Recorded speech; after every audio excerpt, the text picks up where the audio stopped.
Well, good day to all of you, and I appreciate you joining us for the next 30 minutes.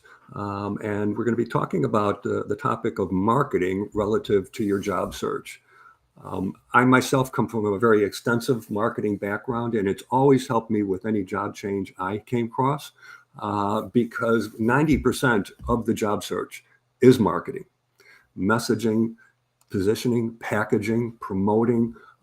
These are all aspects that we would do for products that we introduced into the new market. And the same is true for people that are in a job search. So before we move on to the core piece of our presentation and the importance of marketing in any kind of a job search, let me just share a couple quick things with you about the North Shore Executive Networking Group.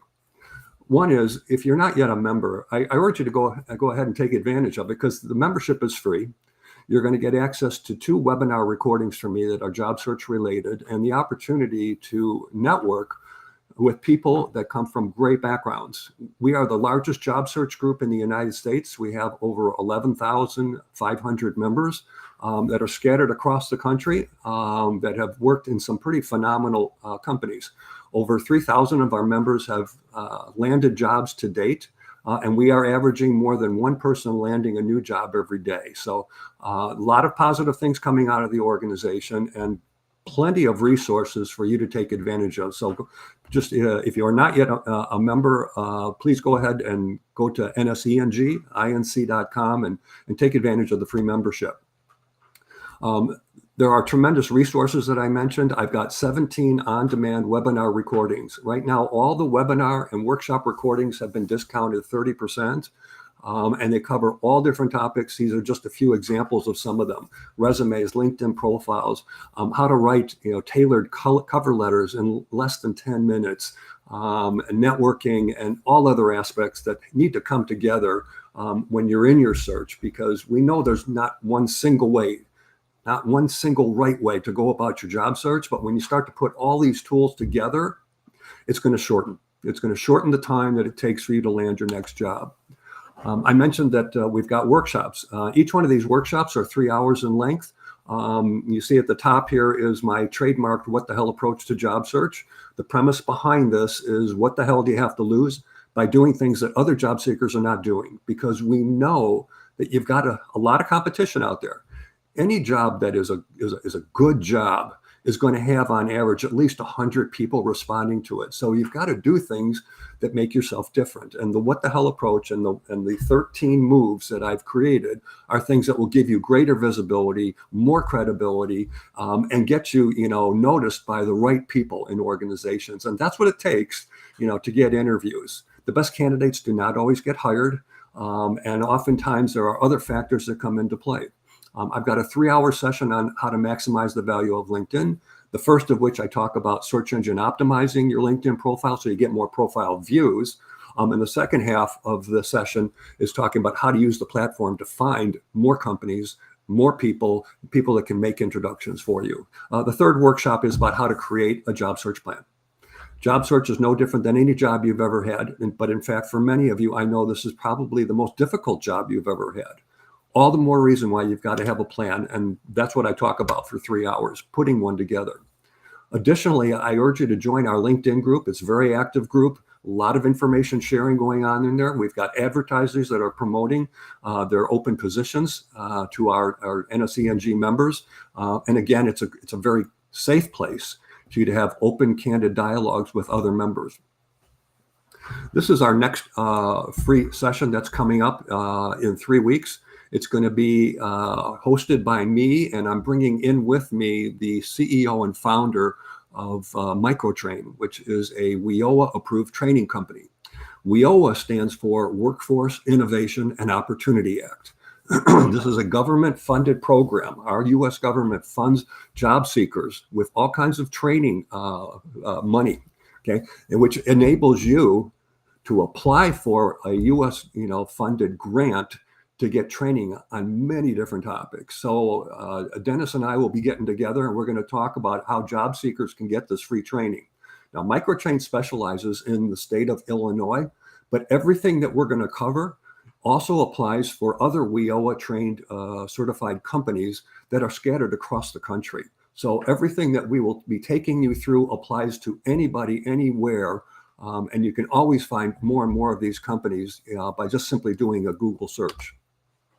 It just so happens that this meeting, our sponsor is Microtrain. And for those of you that do live in the state of Illinois, I urge you to go to the website, microtrain.net/NSENG. Fill out the short form, and then you'll be contacted by somebody at Microtrain to help you with applying for that grant. Again, there's absolutely no cost to you. This is one of the best programs I've seen for job seekers, because companies like Microtrain that are WIOA certified are going to get paid for the training by the government funds, which means they can pass that savings on to you. And so they can provide you with training on all different topics at absolutely no cost to you. And we've got probably over 200 members in our own organization that have gotten training to the tune of $8,000 to $10,000 if they didn't have this certification. So here's a list of just some of those classes and programs. They can be done remote. They can be done in person. But I urge you to take a look at the website and sign up for an opportunity to learn more about the program. So let's talk a little bit about marketing and how marketing has such a huge influence in the life of a job seeker. Okay, because on average, okay, and I worked in the B2B world for a long time where we were selling to companies, and on average, we found that about 60% of a company's buying decisions were made before they ever met face to face or over the phone with a salesperson. Now, how can that be, right? Well, it can be because so much of our buying decisions are made through digital means. Right? People are researching companies and products and technologies online before they reach out to somebody. So they can oftentimes get down to a short list of 2 or 3 firms that they really want to talk with. And that's when the salesperson, now enters the picture. The same is true for people in a job search. A lot of the decisions as to who's going to get chosen to get an interview is done long before anybody hears from somebody. And so when you've got 100 or more people responding to a position, there's a lot of things that you've got to do to make sure that people notice your background. So let's talk a little bit about a sales and marketing funnel. Some of you on this call may be familiar with this. It comes in a lot of different flavors, but this is a very simple way to describe how people make decisions, right? And it starts with companies creating leads. Right? They do things that will create awareness for their products or service. Okay. They want to then nurture those leads and get those people interested so that ultimately at the end, they can make a buying decision versus, maybe it's 1 or 2 or 3 companies that might be the finalists, might be 1, 2, or 3 individuals vying for a job, right? This is all about marketing that enables people to ultimately make decisions on products that they're trying to decide what makes sense. The same is true for you as a job seeker. You've got a lot of competition out there, but there are many things at your disposal that you can use to help make yourself stand out. Look at the column on the right-hand side: email marketing, networking, finding influential introductions, finding more and more companies and target individuals on LinkedIn by doing filtered searches. As you move down the funnel and start to get things more specific, your positioning and your value proposition, your branding, the ability to tell stories is such a big part of the interviewing process, and your ability to capture somebody's interest. What is it that you've done that made a difference in the company? And then ultimately getting into interviews where you've got to be very persuasive. You've got to be very confident and comfortable. And oftentimes it's somebody on the inside that company that's made an introduction, that's gotten you the opportunity to be front and center. So when we talk about marketing for new products, it's all about positioning, packaging, messaging, targeting, promoting, and persuading. Okay. And the fact is that this is how we go about our business whenever we introduce new products or services. What's interesting is all these same skills apply when we are launching a new job search, because now you are that new shiny project, a new shiny product. You want to get noticed. Well, you're going to have to do all of these things extremely well. And I realize a lot of you may not have the background where you've done this in the past. These are things that I obviously help a lot of the folks that I coach with, but These are the things that we're going to talk about today, and we're going to dig into the details, because if you want to differentiate yourself from others in the marketplace, you've got to do things along these lines very well. And we'll talk about positioning, which is going to include branding statements, value proposition summary, the messaging that goes into your LinkedIn profile and your resume, the email cover letters and your elevator pitch. Ultimately having to decide who is your target audience, who are you getting the message out to, whether they have jobs or not. And that's important. Anywhere from 30 to 60% of the jobs are not advertised on LinkedIn or Career Builder or Indeed.com. Okay, a lot of them are sitting in someone's head and haven't gotten out there yet. A lot of them are companies deciding, you know what, we're going to rely on our own employees to make recommendations. Who better to determine, who's going to be able to fit into this organization than somebody who's already working here? And of course, those individuals in the company, they're going to get rewarded to the tune of $1,000 or $2,000 if they recommend you and you end up getting hired. So there is actually a lot of motivation within a lot of companies to help become advocates for job seekers. So let's talk a little bit about the first step in the process. Okay, again, when it comes to positioning, you really need to have a personal branding statement. They're really critical, because the last point here is probably the single most important reason why you want to have one, is it makes you memorable. Okay. When you've got so many people applying to the same job as you've got to do things that help people understand what you stand for. What are the unique traits and characteristics and competencies that you bring to the table? What are some of the key accomplishments that you've done? What's your presence online? But it all starts, in my mind, with what is probably 7 words or less that describes your brand. And we see this every day on TV. The only thing is, as a job seeker, you don't have the advantage that companies do, because they can afford to put out 30-second TV commercials every hour, every 30 minutes or less if they want. Okay, so they get a lot of bites at the apple. You many times are only going to get one. And that's why that branding statement's got to be significant. So what can you do to stand out from everybody else? Well, I'm just going to share a few examples with you, but I just want to get you thinking about this and about yourself relative to what might be a branding statement that's going to leave an impact with folks, so that they remember who you are and what you stand for. So for somebody in marketing, particularly in social media, the statement might be half geek, half marketing, 100% social media. So that 1 and 1, gets you to the place that you really feel you stand out. But you need to have those 2 skills. For somebody in project management, it might be orchestrating cross-departmental efforts into profitable initiatives.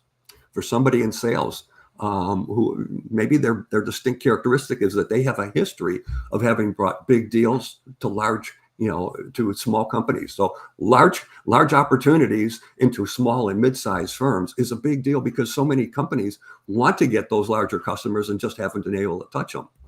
For somebody in process improvement, okay, the branding statement might be process improvement that leads to profit improvement. But these are things that you need to start to think about. How do you characterize yourself? Because you're going to be meeting so many people through networking. You're going to be ultimately getting introduced into companies, and in the interview process, you want to leave something behind that's long-standing. The second piece of the packaging aspect of things is your value proposition. So if you think of your resume, you've got your contact information up on the top. You could have your branding statement underneath it, and then under that, typically in 70 to 90 words, will be your value proposition summary. It describes your key attributes. It's summarizing your background, okay, in very few words. But I can tell you, the average resume only gets 6 to 10 seconds of read time. And guess what area gets the most attention? It's that value proposition area, because people are inherently fairly lazy readers. They don't want to have to look at everything. But if you can put together a great attention-grabbing summary, they're going to want to read on. I'm listing out here some of the words I want to make sure that you do not include. These kinds of words are very soft. They don't add value, and in fact, are oftentimes taking the place of more hard-hitting skills. Things like I'm highly motivated and results-oriented and passionate about the healthcare industry, people that are focused or energetic, or I'm a team player. It doesn't differentiate you. Anybody can say those things.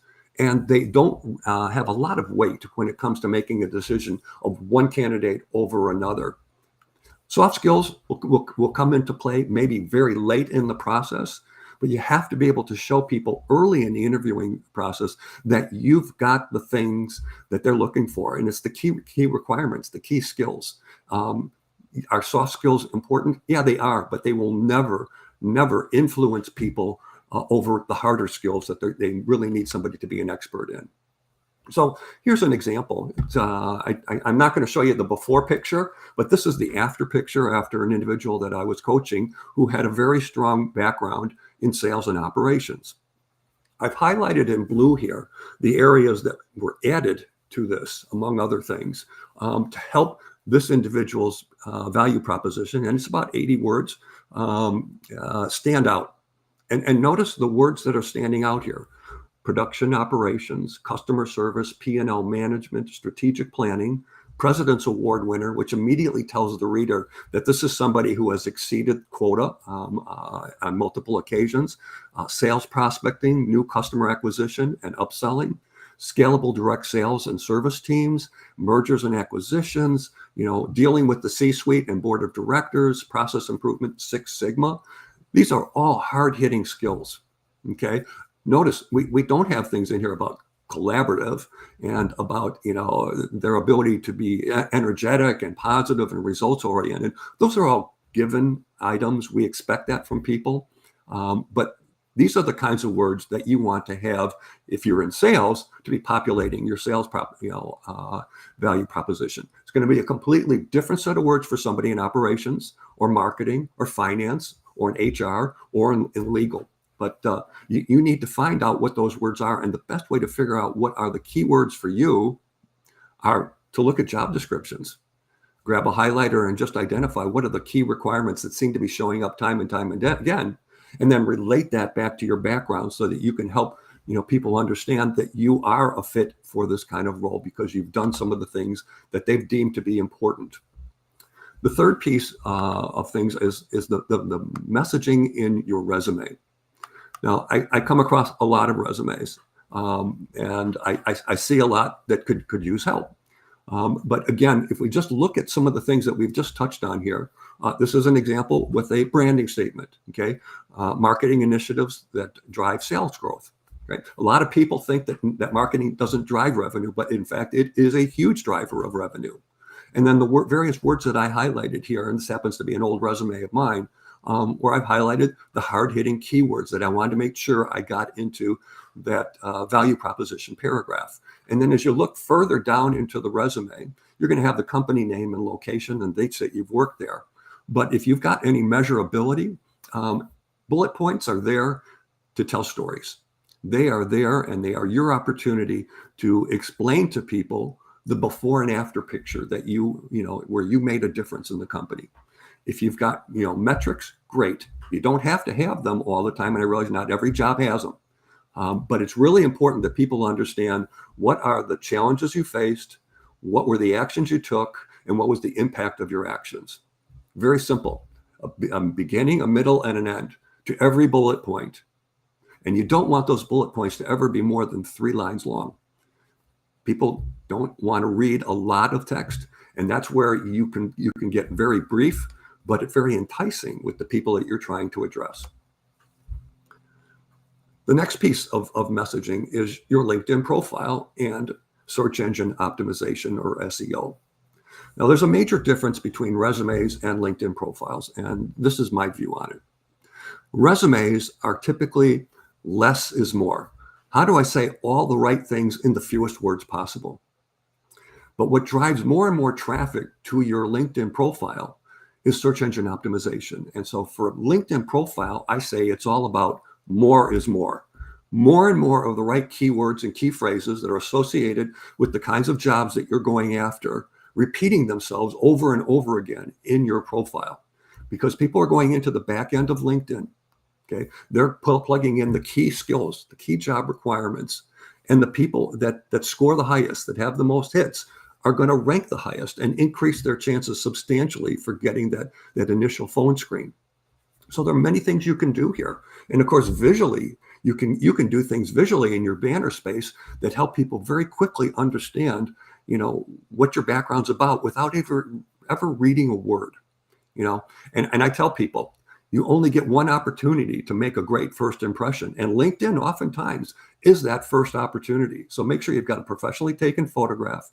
You've got a strong banner that's going to stop people in their tracks. That's going to tell them, a bit about who you are, and that's a great formula for ultimately getting people to want to look into your background more. And notice that each of the headlines under each of these individuals is a series of keywords that are associated with the kinds of roles that they were pursuing at that time. Let's look at the last piece of the messaging equation, and it's email cover letters. And some of you on this call probably have heard me talk to no end about the importance of writing email cover letters. And it's essentially an email that you are going to attach your resume to. But there's so many things that are very positive about email cover letters, and one of which is that only about 1 out of 3 or 4 people that are in a job search bother to write them. All the more reason why you should. It's going to make you stand out. But it's the one opportunity you have to control the story. A resume and a LinkedIn profile don't enable you to control the story near to the degree that an email cover letter does, because you're only going to share certain stories with them in it. It's not going to be long-winded, but it's going to be an enticement for them to want to say, you know what, interesting background, done some things that we should be doing and we don't have it. Let's have a conversation with this individual. The fact is that, it demonstrates also your ability to write well. I say that 90% of the job search is marketing, and about 90% of the marketing is your ability to message, your ability to write well. It's so important. Just a few other things here, is that when you send an email into a company, it may get forwarded to 3 and 4 other people.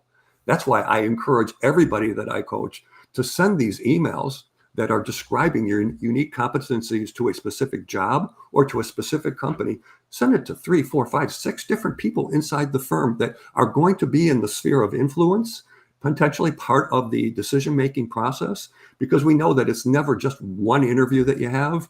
It ends up being 3, 4, 5, or I've heard of as many as 8 and 9 rounds of interviews with different people each time. So you want to cover yourself and make sure that you're going to be seen and heard through the email cover letter.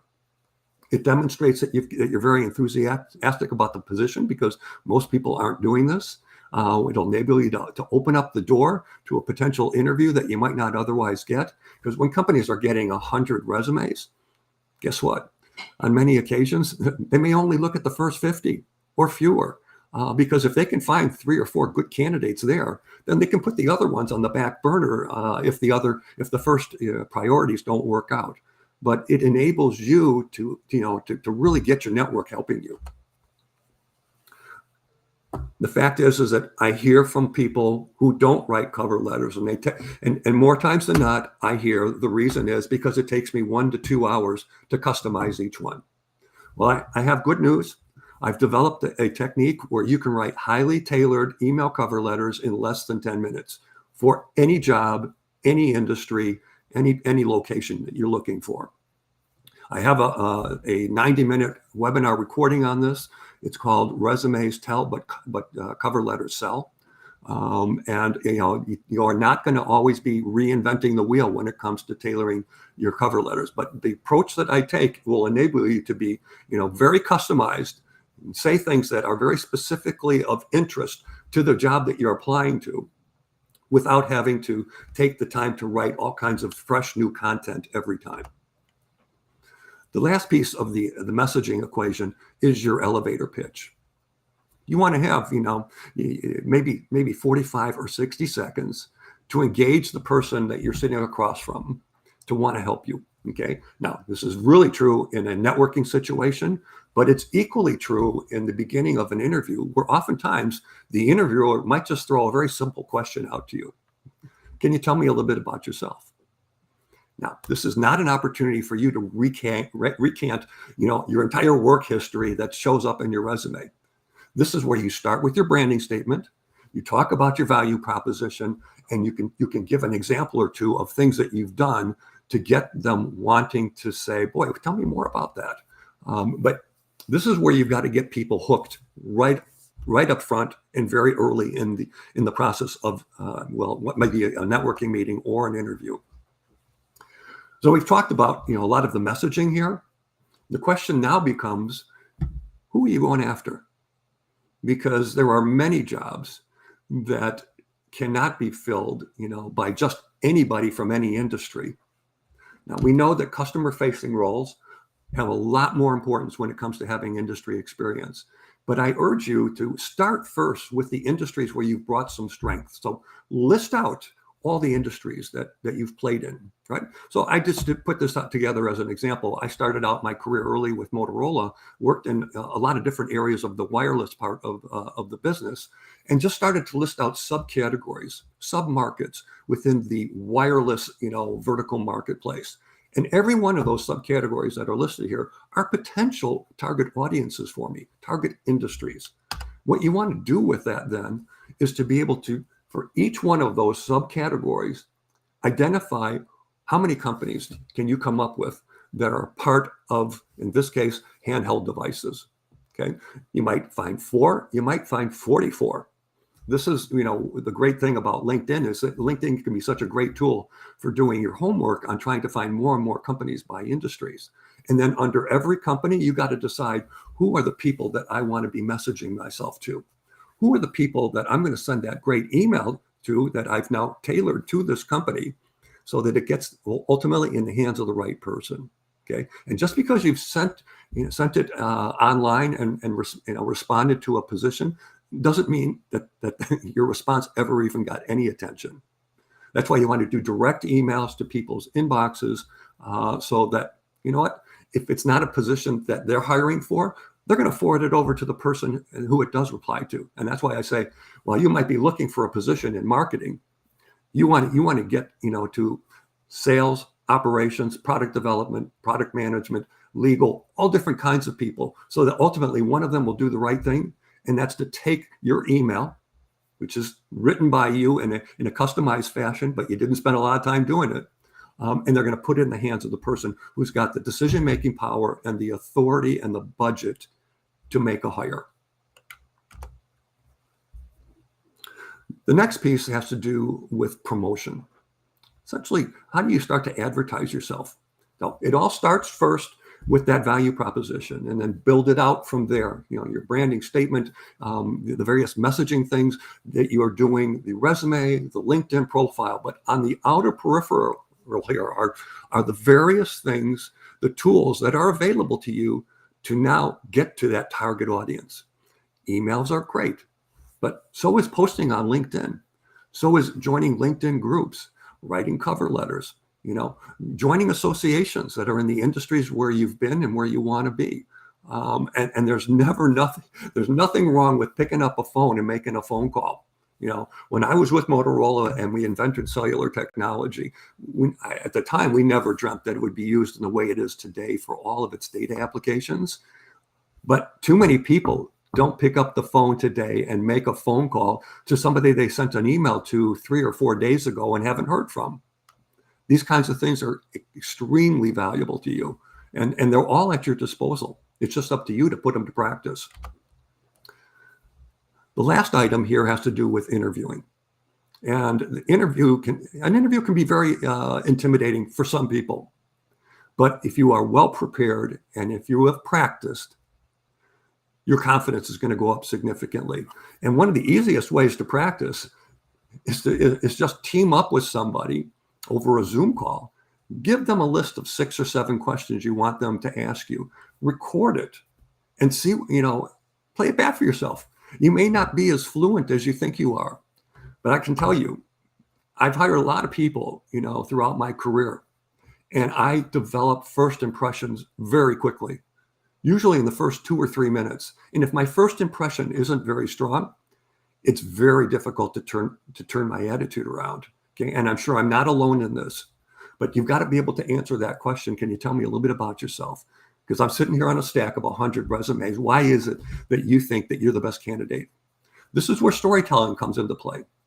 Stories sell. They really make a difference, and they are the proof behind the claims that you make.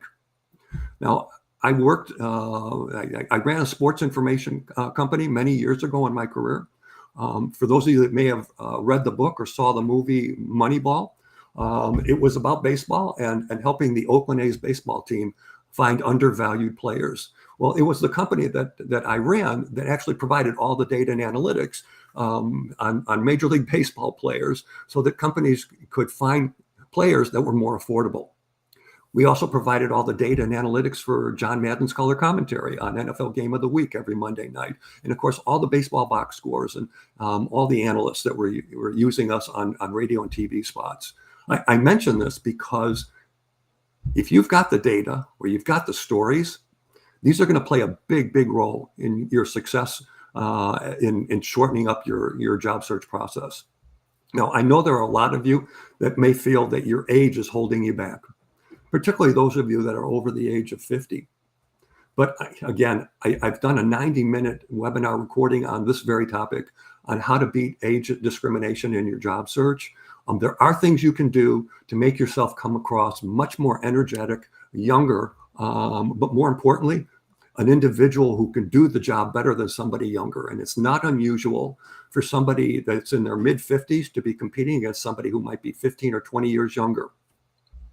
You've got to find ways to connect with the interviewer. Item number 6, okay, particularly on the phone screen at the beginning, because that's the first stage in the process in a lot of interviews, and that will determine whether or not you're going to go on to the next step, which is typically an interview with the hiring manager. So you've got to find ways to connect with that person.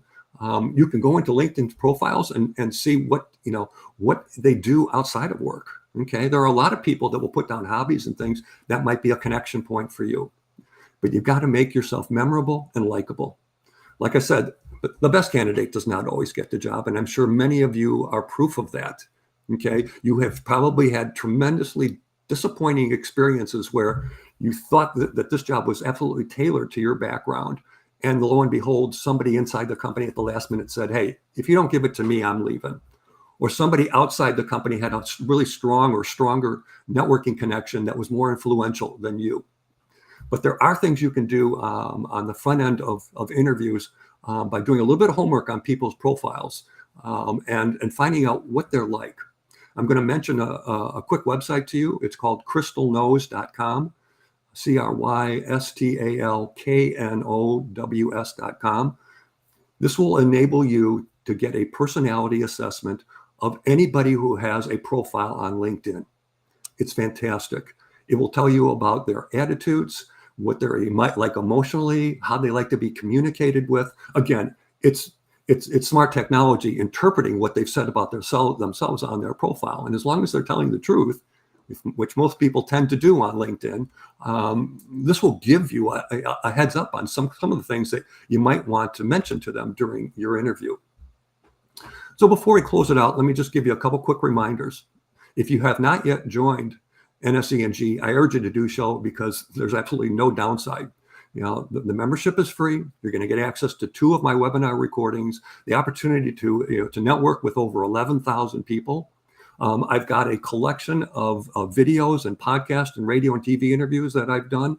And of course, all the webinar and workshop recordings are at your disposal. And if any of you feel that you're looking for coaching services, the coaching piece is the biggest piece of what NSE&G does.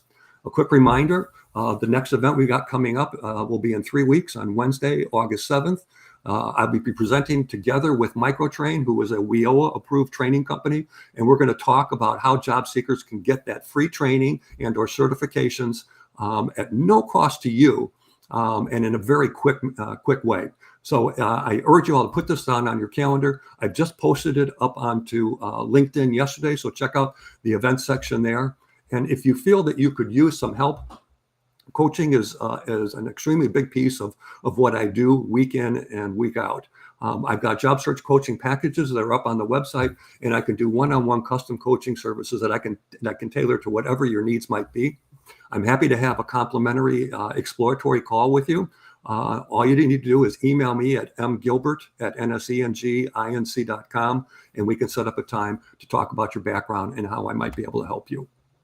So again, I want to just thank all of you for taking the time to, to hear what might be for some of you a little different perspective on your job search. But I can tell you the whole notion of marketing yourself, like any new product being brought into the market, will put you in a position to write about your background in a way that you get noticed. And this is the sort of thing that I do for a lot of the individuals that I coach. Again, thank you so much for joining us. If you're not a member of NSE&G, I urge you to go ahead and take advantage of the free membership. And in the meantime, all the best to you in your job search. Take care.